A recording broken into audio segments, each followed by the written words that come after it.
Okay. So students కొత్తగా prepare అయ్యేటువంటి aspirants ఎవరైతే ఉన్నారో ఫ్రెష్ గ్రాడ్యుయేటర్స్ కావచ్చు, లేకపోతే వేరే స్టూడెంట్స్ కావచ్చు.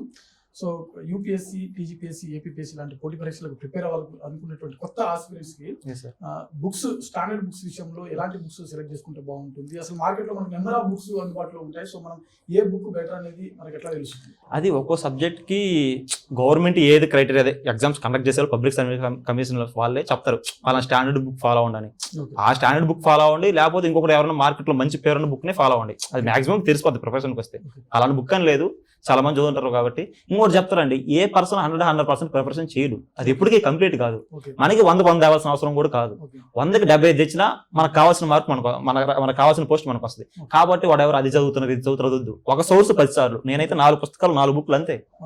ఎన్ని నా పక్కన ఆ మెటీరియల్ తెచ్చుకున్నా, ఈ మెటీరియల్ తెచ్చుకున్నది నాకు ఉన్నదే. ఒకసారి చదివింది ఎక్కువసార్లు రివిజన్ చేయడం లేదంటే తెలియకుండా నీకు కొత్త పాయింట్ తెలుస్తుంది.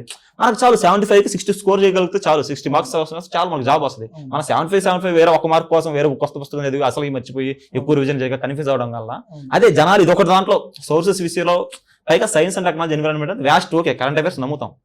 కానీ కొన్ని లిమిటెడ్ సోర్స్ వచ్చి మంచి క్వాలిటీ వన్ ఎంచుకో, క్వాలిటీ వన్ ఎంచుకోండి, అదే ఫాలో అవ్వండి. ఒకేసారి చాలు మనకి 75-60 చాలు. 75 ఉంది. సో ఆస్పిరెంట్స్ ఇప్పుడు కొత్తగా ప్రిపేర్ అయినటువంటి ఆస్పిరెంట్స్ కావచ్చు, 1 or 2 మార్క్స్ తోటి జాబ్ కోల్పోయినటువంటి ఆస్పిరెంట్స్ కావచ్చు. సో వీరికి ఒక ర్యాంకర్ గా మీరు ఇచ్చేటువంటి సలహాలు కానీ సూచనలు కానీ? ఎస్ సార్, వాళ్ళు ఇప్పుడు కొంచెం డిప్రెషన్ ఉంటుంది, బాధ ఉంటుంది.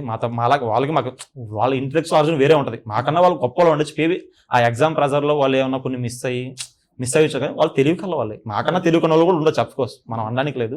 వాళ్ళు మళ్ళీ ప్రిపరేషన్ చేసి పైగా ఉగాదిలో జాబ్ క్యాలెండర్ ఉందంటున్నారు కాబట్టి ఖచ్చితంగా నెక్స్ట్ నోటిఫికేషన్ ఖచ్చితంగా టాప్ 10 టాప్ 20 ఉంటారు. బాగా కష్టపడి ఇదే స్ట్రాటజీ మనం ఆల్రెడీ మేము చదివామని కొంచెం కాకుండా ఆ నోటిఫికేషన్ కొంచెం రెస్పెక్ట్ ఇచ్చుకుంటూ మళ్ళీ కొత్త అప్డేట్ చేసుకుంటూ మళ్ళీ ఆ ఫ్లోకి వెళ్ళిపోతే ఖచ్చితంగా ఈసారి టాప్ 50 టాప్ 100లో ఉంటారండి.